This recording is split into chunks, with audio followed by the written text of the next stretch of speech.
Hello అండి. ఈరోజు 7వ రోజు ఆశ్వయుజ శుద్ధ సప్తమి. ఈరోజు విజయవాడలో అమ్మవారిని శ్రీ మహాలక్ష్మీదేవిగా అలంకరణ చేస్తారు. అలాగే శ్రీశైలంలో కాళరాత్రి అమ్మవారుగా ఈరోజు అమ్మవారు మనకి దర్శనమిస్తారు. ఈరోజు చాలా పవిత్రమైనటువంటి రోజు అండి. ఈరోజు అమ్మవారిని పింక్ కలర్ చీరతో అమ్మవారిని అలంకరణ చేస్తారు.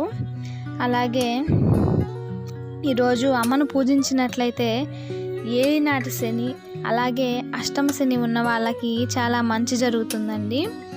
ఈరోజు అమ్మవారికి పరమాన్నాన్ని నైవేద్యంగా పెడతారు. ఈ పరమాన్నాన్ని నైవేద్యంగా పెట్టడం వల్ల మనం చేసినటువంటి పాపాలు తొలగిపోతాయి. అలాగే ఈరోజు చదువుకోవాల్సినటువంటి మంత్రం ఏకవేణి జపకర్ణి పూరా నగ్నాకరాస్థిత లంబోష్టికర్ణికాకర్ణి త్రైలోచక్త శరీరిణి వాముపాదోర్లి సల్లో హలిత కంఠకాభూషణ వరముద్దాధ్వజ కృష్ణ కాళరాత్రి భయంకరి అనే మంత్రాన్ని 108 సార్లు ఈరోజు పఠించినట్లయితే చాలా మంచి జరుగుతుందండి. ఈ మంత్రం కొంచెం పెద్దగానే ఉంటుంది. ఈ మంత్రం చదువుకోవడం కొంచెం కష్టంగానే అనిపిస్తుందండి. అలా అనిపించిన వాళ్ళు కనీసం 11 సార్లైనా ఈ మంత్రాన్ని జపించినట్లయితే చాలా మంచి జరుగుతుంది. అలాగే ఈ మంత్రాన్ని జపించలేని వాళ్ళు నేను లలితా సహస్రనామ స్తోత్రంలోంచి చదువుకోవాల్సినటువంటి మంత్రాన్ని మీకు చెప్తాను. అలాగే ఈరోజు అమ్మవారు కాళరాత్రిగా చూశారు కదా, అమ్మవారు నీలం రంగులో మనకు దర్శనమిస్తారు. ఈమె చాలా మంచిదండి, మనకు అంతా మంచే జరిగేట్టు చేస్తుంది.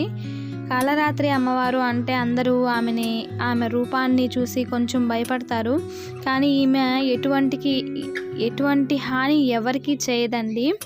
అలాగే ఈరోజు ఏలినాటి శని ఉన్న వాళ్ళు అమ్మవారికి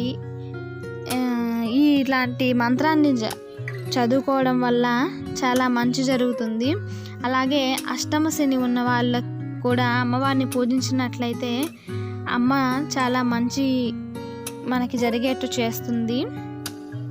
అలాగే మనం ఈరోజు లలితా సహస్రనామ స్తోత్రంలో నుంచి అమ్మవారికి ఏ మంత్రాన్ని చదువుకోవాలో నేను మీకు చెప్తాను. మామూలుగా చదువుకునే మంత్రం పెద్దదిగా ఉంది కాబట్టి ఈ మంత్రాన్నైనా తప్పకుండా 108 సార్లు జపించినట్లయితే చాలా మంచి జరుగుతుందండి. ఆ మంత్రం ఏంటంటే మహేశ్వరి మహాదేవి మహాలక్ష్మి మృడ ప్రియ. ఈ మంత్రం కొంచెం సింపుల్గానే ఉంటుందండి. ఈ మంత్రాన్నైనా కనీసం 108 సార్లు పఠించినట్లయితే చాలా మంచి జరుగుతుంది.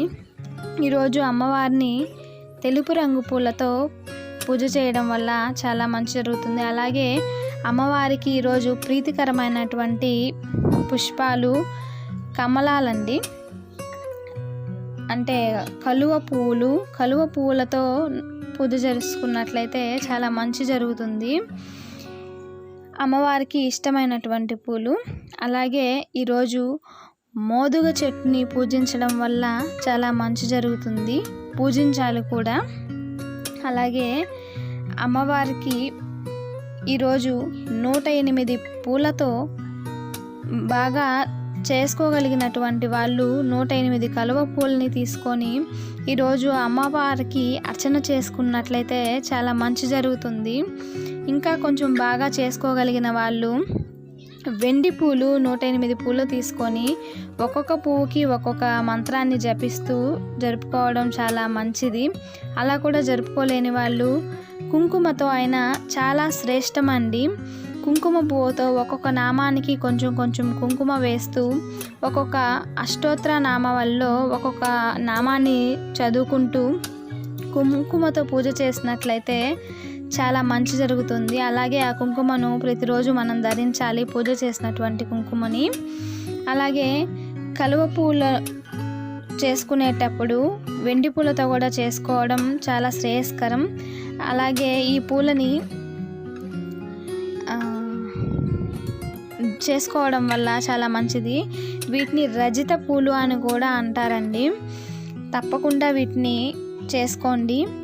అలాగే ఒకవేళ ఈ మంత్రాలని కానీ చదువుకోలేని వాళ్ళు ఈరోజు శ్రీ మహాలక్ష్మి అష్టోత్తరాన్ని చదువుకుంటూ ఒక్కొక్క పుష్పాన్ని కానీ లేదా కుంకుమతో కానీ లేదా వెండి పూలతో కానీ చెప్పుకుంటూ ఈ అష్టోత్తరం చేసుకున్నట్లయితే మనశ్శాంతి కలుగుతుందండి.